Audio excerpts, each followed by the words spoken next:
Hi and hello there, Aries! Bago natin simulan ang May 2026 messages ninyo, batiin muna natin everybody.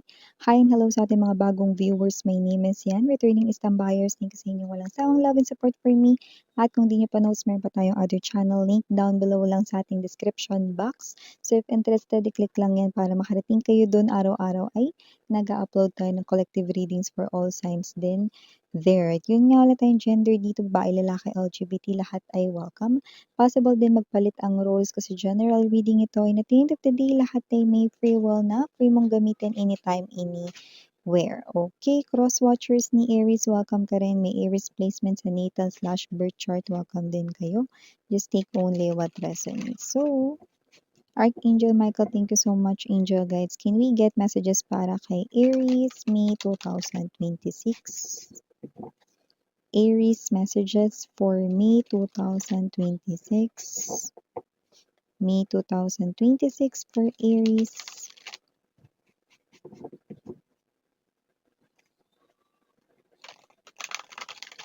Aries.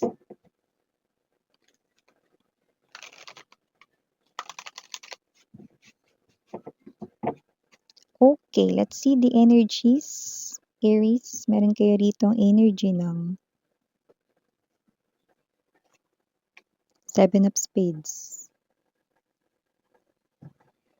Meron din ditong Four of Diamonds. Five of Hearts. Five of Spades. Queen of Spades. Ten of Diamonds. Bottom of the deck, we have the Judgment or the Ten of Spades. Could be seeing a lot of number 10s or 10-10, mirroring numbers, Three of Diamonds and King of Diamonds.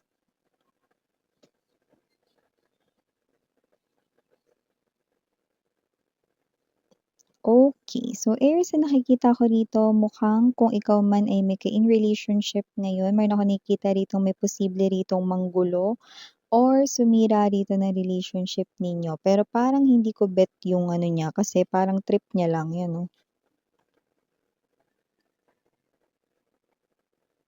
So, hindi ko alam kung this person here ay want to take revenge lang sa person mo or sa'yo, no? Could be. Pero may energy rito, no, na parang, let's say, kung gagawa man siya ng strategy, pwede nga paibigin niya ulit yung person mo or ikaw, kung ito ay nasa side mo or sa person mo. Pero walang balak ito na as in na bumalik sa isang relationship dito. So, possible na ex mo to or ex ng person mo, manggugulo dito para mag-take lang ng revenge, no? Manira lang talaga ng relationship, yun lang ang trip niya. Parang gusto niya lang gumante, no? It's either your ex rito, no, or ex ng person mo, yan. Walang love, pero pagbubukain niyang ito ay may halong love or whatever, para nga magkaroon rito ng success result ang kanyang revenge. Yan, no? Hindi maganda yung mga babes, mga gumaganting ganyan, 'di ba? May masamang balik 'yan. Hayaan niyo nga siya. Pero yung nakikita ko rito 'no, meron ditong energy na paparating 'no, na maninira lang dito ng relasyon ng may relasyon. Okey, huwag kayong magpaapekto sa kanya, okey? So, maliban din diyan sa mensahe na 'yan para sa inyong Mayo, Aries, nakita rin ako na maganda rito 'no, na pasok ng kaperahan sa'yo 'no, at nakikita ko rito na maaaring may mabili ka rito mga gamit or bagay na medyo mamahalin na hindi mo nabili last time, ay mabibili mo na ngayon. Bongga, kasi may pera ka ritong papasok na actually yung pera na yun ay may kinalaman sa matatanggap mo sa email or sa iyong inbox 'no, puwedeng sa text message 'no or whatever related sa money, negosyo or job, career, business mo, 'yan. Related siyan sa matatanggap mo ngayong May 'no, extra money or credits, 'yan 'no, basta pera, may matatanggap ka ritong pera, okey?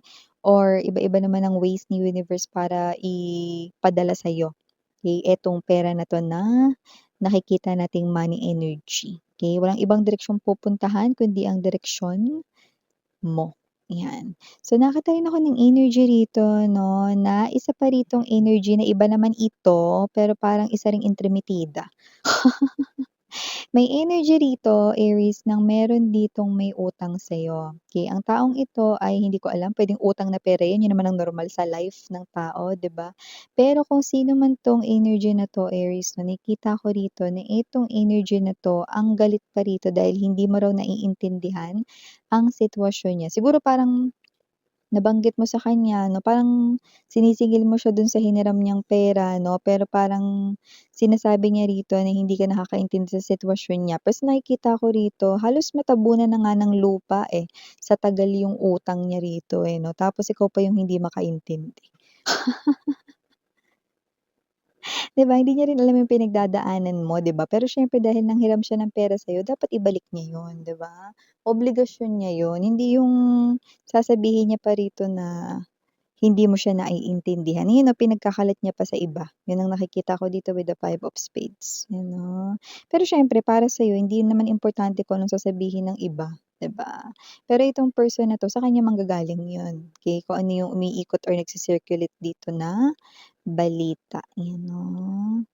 Okey, kasi hindi naman talaga kailangan sabihin lahat ng pinagdadaanan, may mga tao na hindi sinasabi yan, pero may mga tao talagang bida-bida na pinaparating pa lahat ng pinagdadaanan nila, yun yung mga taong papansin, 'di ba?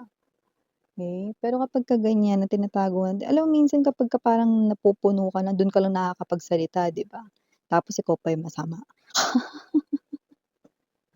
Tao nga naman, 'di ba? So, parang sinasabi niya rito na goodbye na sa utang niya sa'yo kasi hindi ka nakakaintindi, ano. May lumalabas pa ditong clue, 'yan 'no, maaaring connected ito sa'yo by blood. So, ibig sabihin puwedeng 'yan ay iyong family, Ten of, diamonds energy or relatives, kamag-anak, 'yan, oo. Mahirap talaga kapagka kamag-anak yung nangutang sa'yo. Kapagka naningil ka na, galit pa sila.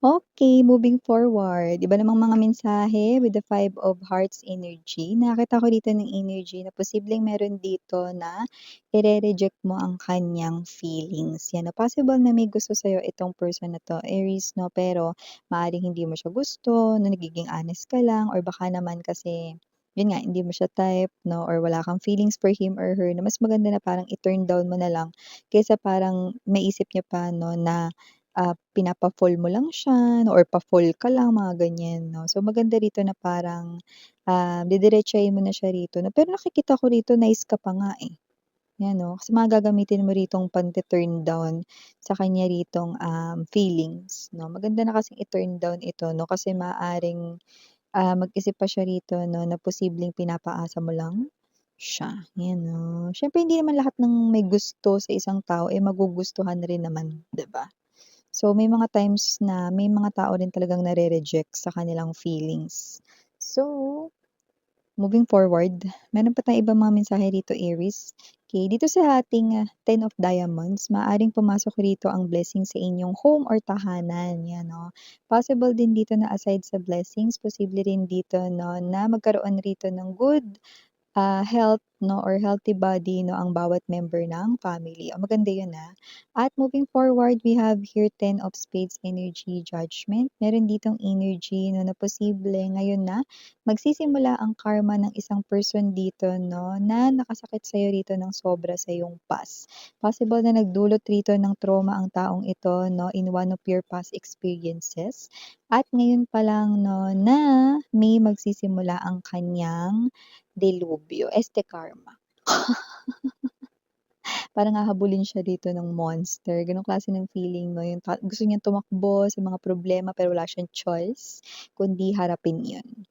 Three of Diamonds, nakakita ko dito ng energy mga babes 'no, na may posibilidad lalo na yung mga bago lang diyan na hire sa kanilang in-applyan 'no, nakakita ko dito ng energy na diyan na talaga kayo magtatagal sa work na 'yan. Maganda diyan yung pakikisama ng mga tao 'no, nakikita ko rito na hindi 'yan yung klase ng environment na pinanggalingan mo 'no, kung saan puwedeng naisip mo na may mga bida-bida dun, may mga plastic dun, may mga straw.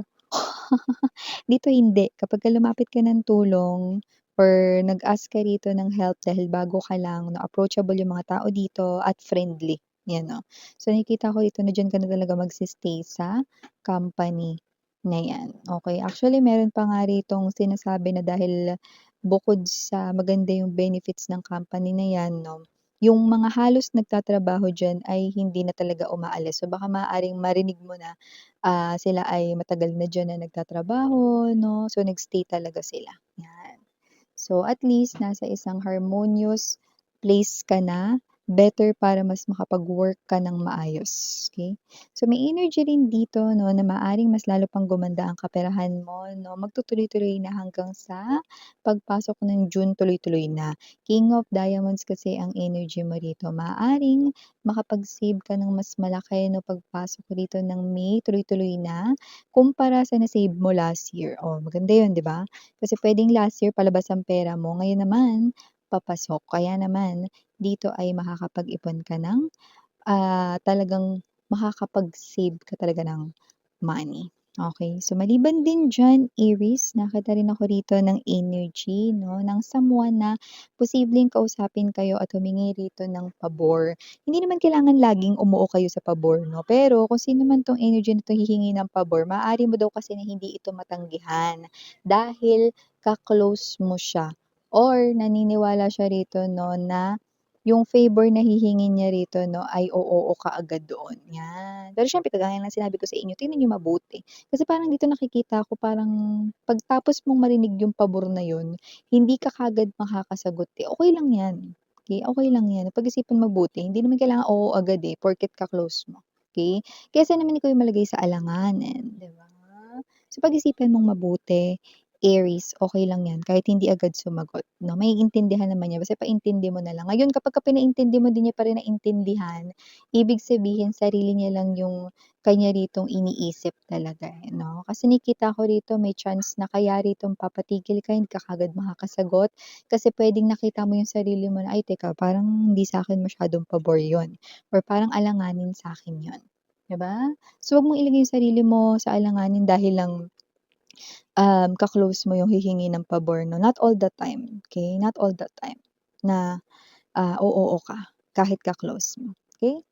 Look at all the angles 'no, ng situation bago ka mag-yes or mag-agree sa kahit na anong pabor, okey? So, message pa dito nakikita ko rin mga babes 'no, na meron ditong possible na makatanggap sa inyo ng gift. Parang ito yung gift na hindi mo ini-expect.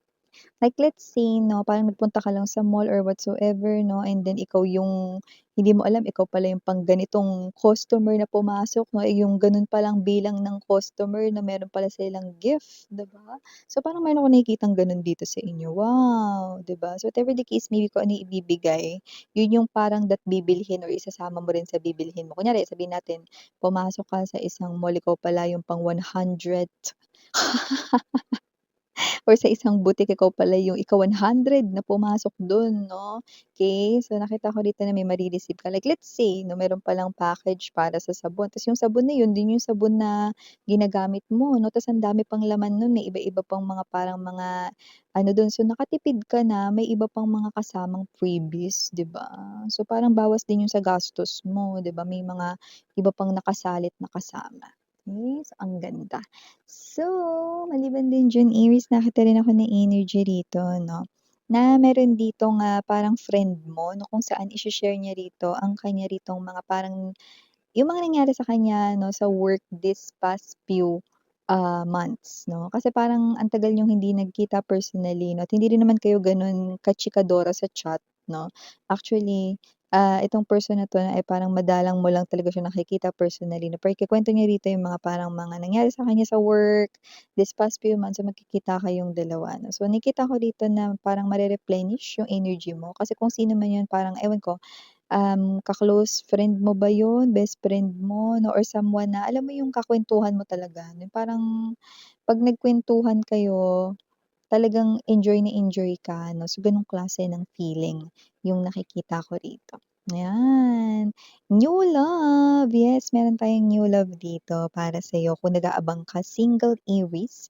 Nakita ko rito ng new love 'no, na maaaring makilala mo sa isang public place at meron ditong isang parang connected na sa'yo 'no, na kasama ng taong iyon. Oh, so let's say nasa isa kang restaurant o kumakain ka dun or whatsoever 'no, and then nandun din yung friend mo, kasama niya yung person na magiging next ka in relationship mo. So, seen ba naman 'yan 'no, twist of fate talaga. Yun na yun, dun na magsisimula ang inyo ditong getting to know hanggang sa magiging malalim ang inyong koneksyon, magiging kayo na, boom, okey? Susunod na ang inyo ritong, love story, okey? So, eto yung mga nakuha nating mensahe para kay Aries. Again, I'm Yuliana Oni for the girls and Yana dun na for the boys. 사랑해요, love and light. 얘들아, 안녕.